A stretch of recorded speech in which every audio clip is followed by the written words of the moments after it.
संभाजीनगर महानगरपालिकेच्या युती संदर्भामध्ये कालही आम्ही चर्चा करण्याचा प्रयत्न केला, परंतु त्यावर हवा तसा प्रतिसाद मिळाला नाही. मध्यरात्रीच्या वेळेला काही पॉझिटिव्ह प्रस्ताव ते पाठवतात असं त्यांनी सांगितलंय. आम्हीही त्यांच्या प्रस्तावाची वाट पाहतोय आणि तो आल्यानंतर आम्ही पहिल्या दिवसापासून सांगतो की आम्हाला माहितीमध्ये जागा लढायच्या आहेत. जो तो समाधानकारक असेल तर निश्चितच माहिती या ठिकाणी होईल. त्यामुळं त्यांचा प्रस्ताव कधी येतोय याकडे आमचं लक्ष आहे. सकारात्मक असेल म्हणजे सकारात्मक असेल सकारात्मक असलं तरच युतीमध्ये लढता येईल ना. पण अन्यथा मग तो काय पर्याय काढायचा किंवा काय मार्ग काढायचा याचा निर्णय एकनाथ शिंदे साहेब घेतील. तुम्ही आजपासून अर्ज भरणार?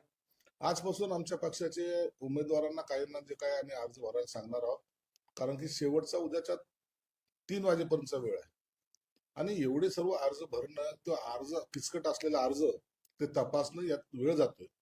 म्हणून काही उमेदवारांनी आज अर्ज भरायला हरकत नाही असं आम्ही त्यांना सांगितलं. आणि ईबी फॉर्म कधी देणार? आता हे युतीचं बोलणं झाल्यानंतर तातडीने त्यांना एबी फॉर्म देण्यात येतील. पण शिवसेनेची एवढी ताकद असणार, 2 आमदार, खासदार, पालकमंत्री असतात, इतक्या कमी जागेत तडजोड शिवसेना काय करते?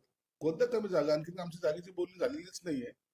ज्या काही जागा वाटप होतील त्या सर्वांसमोर ठेवल्या जातील आणि त्यावर अंतिम निर्णय घेता येईल. असं बोललं जातंय की बंडखोरी होऊ नये म्हणून दोन्ही पक्षांनी चर्चेचा डोळा लावायचा आणि उद्या घोषणा करायची आणि दुपारच्या वेळेस एबी फॉर्म बी फॉर्म प्रभागात तिथे नेऊन द्यायचे. नाही, ह्या काही इलेक्शनच्या काही स्ट्रॅटेजी असतात ते काही करत असतात, परंतु जोपर्यंत आमचं फायनल बोलणे होत नाही तोपर्यंत त्यावर बाकी गोष्टीवर चर्चा करणं योग्य नाही. असं आहे. पण तुम्ही अल्टिमेटम काय आहे तुमचं? कारण की आता फक्त 8च तास, म्हणजे आजचे 4 तास आणि उद्याचे 4 तास, 8च तास अर्ज भरायला लागते. तुमचं अल्टिमेटम काय? म्हणून आम्ही त्यांना तातडीने प्रस्ताव द्यायला सांगितलाय आणि उमेदवारांना सुद्धा आम्ही अर्ज भरायला सांगितलाय. आमच्या दोन्ही बाजून तयारी आहे आणि दोन्ही युती झाली तर युती बरोबर लढणार, नाही झालं तर स्वतंत्र लढणार. या सगळ्या तयारी आम्ही करून ठेवलेल्या आहेत. प्रस्तावाबाबत थोडंफार माहिती देता येईल? किती जागा तुम्ही मागताय आणि ते किती जागा देऊ इच्छित आहे? आमचा 41 जागेचा प्रस्ताव त्यांना दिलेला आहे आणि त्याच्यावर चर्चा चालू आहे. तडजोड करायला तयार आहे म्हणजे दोन्ही बाजू तुमच्याच बाजूने? तडजोड तर फायनल चर्चा जी आहे ते वरिष्ठ पातळीवर होईल. आम्ही त्याच्यावर तडजोड करणार नाही, तर वरिष्ठ पातळीवर शिंदे साहेब आणि देवेंद्र फडणवीस साहेब त्याच्यावर तडजोड करतील. प्रदीप जयस्वाल यांनी 4 वाजता सर्व शाखा प्रमुख नगरसेवक पदाधिकाऱ्यांची बैठक बोलवली. त्या निर्णयाचा इशारा द्यायचा कुठल्या चर्चेवर? नाही, तसं नाहीये. सर्वांना बोलवणं याचं मागचं कारण आहे की आता निवडणुकीला लागायचंय, आम्हाला प्रचाराला जायचंय, तर सर्वांनी एकत्रितपणे कसं काम करायचं त्यासाठी त्यांनी बोलवलेली बैठक असावी.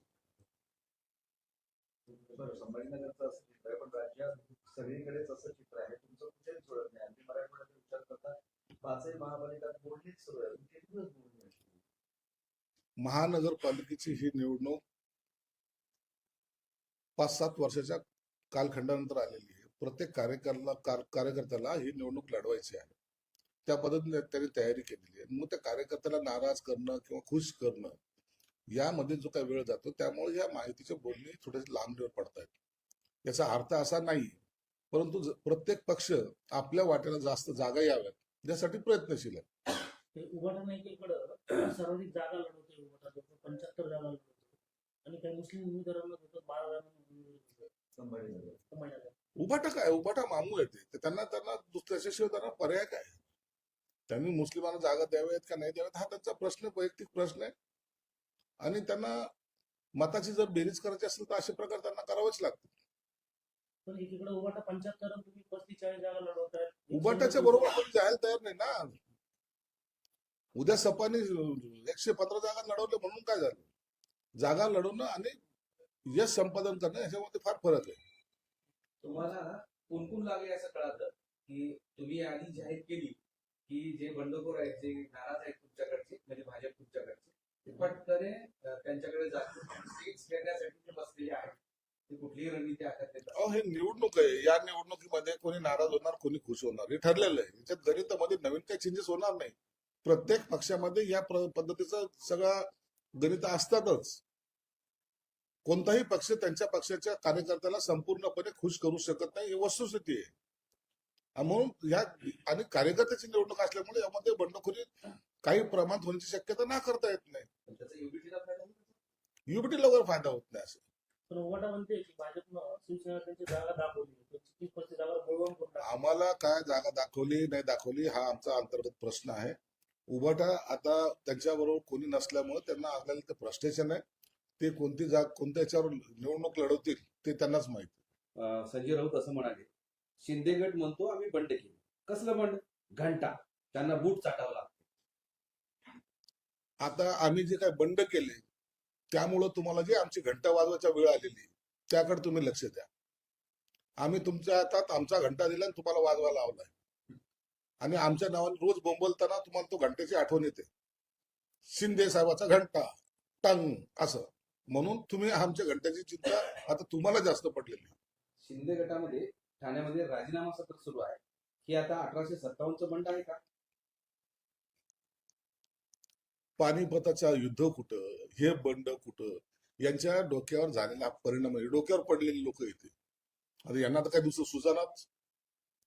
इतिहास काय सांगतील आणि कसा सांगतील हे नवीन इतिहास जन्माला घालणारे हे लोक आहेत.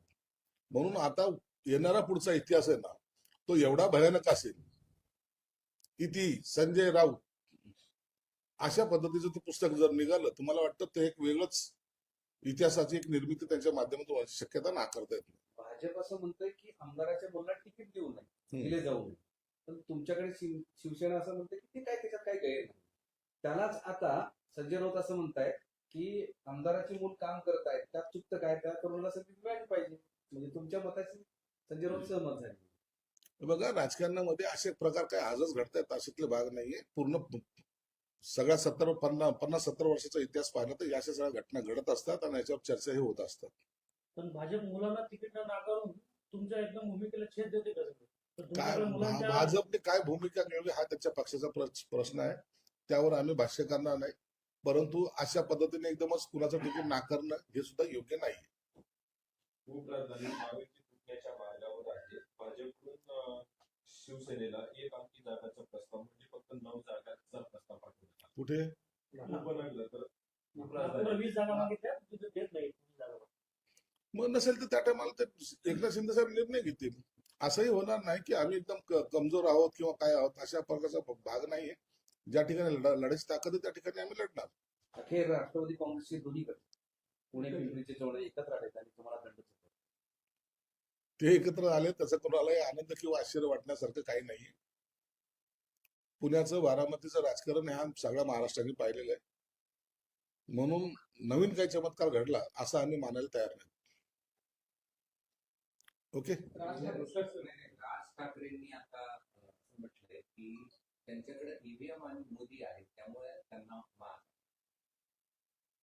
आता ईव्हीएम म्हणायचं, मोदी म्हणायचं, नंतर पैशाचा वाटप म्हणायचं, या आता सगळ्या तुम्ही जे काही बोलतायत ना त्याला लोक आता कंटाळलेले आहेत. तुमची शक्ती कमी झाली हे तुम्ही मान्य करायला तयारच नाहीत. म्हणून आता अशा प्रकारे वक्तव्य करून मतदार काहीतरी तुमच्या बाजूने कळेल अशी शक्यता कुठेही दूर पर्यंत नाही. म्हणून आता या वक्तव्याला लोक एक मजाकीचा विषय म्हणून पाहतात. हे सांस्कृतिक मैदान बुक करून टाकलेले 5 दिवस. आता ते उबाटाच्या 5 दिवस मोठमोठ्या सभा तिथं होणार आहेत ना. प्रचंड जाहीर सभा त्यांच्या 5 दिवस होणार आहेत. उद्धव ठाकरे सभा होणार. हो ते पण सभा घेणार आहेत. आणखी कोण संजय राऊतची एक मोठी वेगळी सभा होणार आहे. त्याच्यानंतर त्यांच्या प्रवक्ते जे आहेत त्यांची मोठी सभा होणार आहे. म्हणजे गर्दी तुफान गर्दी सांस्कृतिक मंडळावर होणार आहे. हे सगळं आमच्या संभाजीनगरला एक वेगळी पर्वणी असणार. म्हणून 6 दिवस आम्ही सुद्धा त्या सभेची वाट पाहतोय. शक्य झालं तर आम्ही पण जायचा प्रयत्न करू. त्यांनी तुम्हाला चॅलेंज केलंय त्या एवढ्या दिवसांपैकी एक दिवस आम्ही तुम्हालाही देतो. आणि आम्हाला नका चॅलेंज करू. आम्ही लय कमजोर लोक आहोत. तुमची ताकद जास्त आहे ना. घ्या तर 6 दिवस सभा घ्या. आम्हाला नको सांस्कृतिक सभा. मातोश्रीवर तिकीट वाटपावर नाराज नाट्य पाहायला मिळालं. वरून सरदेसाई आणि प्रभावमध्ये नाराज नाट्य. निवडणुकीच्या काळामध्ये हे नाराजी नाट्य प्रत्येक पक्षात होतं. त्यांच्या पक्षात झालं म्हणून आम्ही टीका करायची ना आमच्या पक्षात झालं तर त्यांनी टीका करायची हा स्वभाव नसावा. प्रत्येक पक्षामध्ये ह्या तिकिटासाठी कुरबुरी ह्या होत असतात. तुमचा मनसेचा किस्सा जो होता विचारलंच नाही, संपूर्ण मराठवाड्यात विचारलं नाही, ते फोन केले उचलले नाही, ते विचार सगळीकडे स्वतंत्र लढले, फरफटत आले आणि संपले असं इकडं नावामध्ये पण नाही. आता या बाबतीबद्दलचा विचार हा वरिष्ठ नेत्यांनी करायचा असतो. त्यांच्यामध्ये काय ठरलंय काय नाही त्याच्याबद्दलचं भाष्य मी करणं योग्य नाही. पण इथं 100 जागा लढवते त्यांचा तो पक्षाचा विषय आहे. त्यांनी किती लढवा हा त्यांचा प्रश्न आहे, म्हणून त्याचं भाष्य करणं योग्य नाही. ओके. मराठवाड़ा में महाराष्ट्र में आपकी और भाजपा की युति नहीं मुझे दिखाई दी, उसके बारे में आप क्या कहते हैं?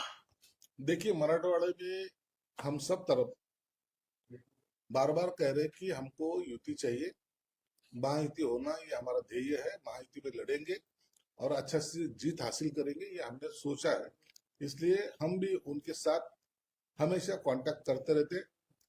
अभी लास्ट स्टेज है, करीबन अभी 8 घंटे मतलब कल 3 बजे तक फॉर्म भरने का आखिरी टाइम है।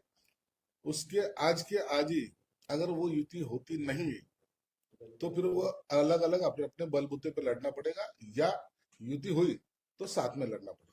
सर, बांग्लादेश में हिंदुओं के खिलाफ हिंसा जारी है, फिरोजपुर में 3 हिंदू परिवारों के घर चलाए गए।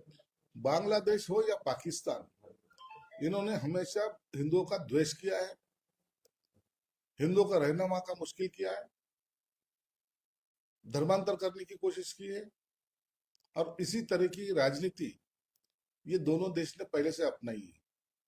इसलिए अब इनको सबक सिखाने का वक्त आया है। जरूरी है वहां का हिंदू बचाना, ये हमारी भी जवाबदारी बनती है, और हमारे पंतप्रधान जरूर उसके बारे में कुछ ना कुछ एक्शन लेंगे।